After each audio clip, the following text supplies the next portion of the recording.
مقبوضہ جموں و کشمیر کے عوام کی تحریک آزادی کے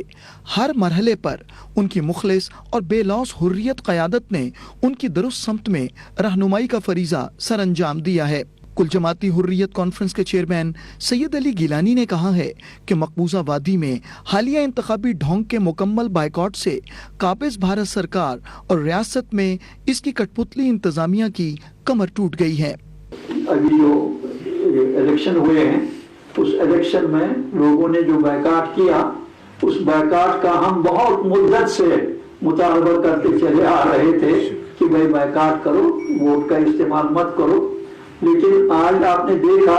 کہ اس میں جو سری نگر کا کی کانسٹیٹوئنسی تھی اس میں جو مطالبہ یہ بائیکاٹ ہوا، میں کہوں گا آپ سے کہ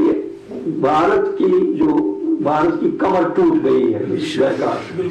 اور یہاں جو لوگ ان کے بھارت کے جو نواز پارٹیاں ہیں ان کی بھی کمر ٹوٹ گئی، اور اگر ہم اس بائیکاٹ کی روش کو، اس بائیکاٹ کی ضرورت کو آگے بڑھاتے رہیں تو آپ دیکھیں گے کہ انشاءاللہ ہماری آزادی کی منزل بہت جلد ہمیں حاصل ہو جائے گی انشاءاللہ۔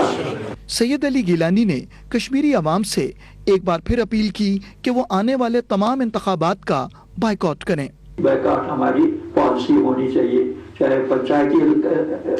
انتخابات ہوں، چاہے اسمبلی کے انتخابات ہوں، چاہے بلدیاتی انتخابات ہوں، چاہے بھارت کے پارلیمنٹ کے انتخابات ہوں، یعنی کسی بھی انتخاب میں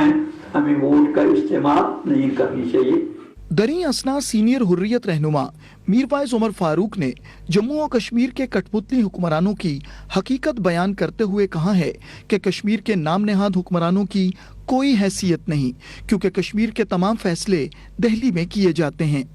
ہمیں کوئی فرق نہیں پڑتا، محبوبہ مفتی کرسی پر بیٹھے،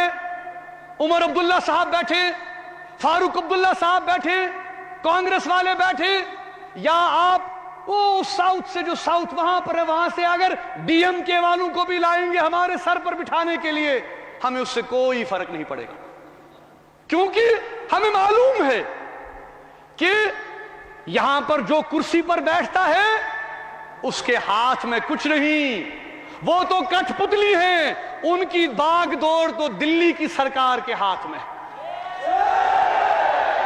میر وائز نے مزید کہا کہ ہندوستان کے عوام کو دھوکہ دینے کے لیے تحریک آزادی کشمیر پر غیر ملکی سپانسرڈ تحریک کا لیبل لگایا جا رہا ہے۔ ہم یہاں یہ کہنا چاہتے ہیں کہ ہندوستان کے عوام کو جو دھوکہ دیا جا رہا ہے، بار بار ان کو غلط پکچر پیش کی جا رہی ہے۔ سپانسرڈ کیا؟ سپانسرڈ کیا عوامی تحریکیں سپانسرڈ ہوتی ہیں؟ جو پچھلے 1 سال سے یہاں ہو رہا ہے، کیا پیسہ دے کر آپ کسی کو نکال سکتے ہیں؟ ٹیلی فون پر واٹس ایپ کر کے میسج کے ذریعے آپ لوگوں کو نکال سکتے ہیں؟ پھر تو بڑا زبردست کوئی چیز ہے یہ لوگوں کے جذبات ہیں، ایموشنز ہیں، احساسات ہیں جو کسی نہ کسی طریقے سے باہر آ رہے ہیں۔ میر وائز عمر فاروق نے کشمیری عوام کے اس اصولی موقف کا ایک بار پھر اعادہ کیا کہ تحریک آزادی تب تک جاری و ساری رہے گی جب تک کشمیریوں کو حق خود ارادیت نہیں دیا جاتا۔ کشمیر ایک متنازع مسئلہ ہے، ایک ڈسپیوٹ ہے۔ جب تک کشمیر کے عوام کو ان کا پیدائشی حق خود ارادیت، رائٹ ٹو سیلف ڈٹرمنیشن نہیں دیا جاتا، تب تک جموں کشمیر کی تحریک جاری اور ساری رہے گی انشاءاللہ۔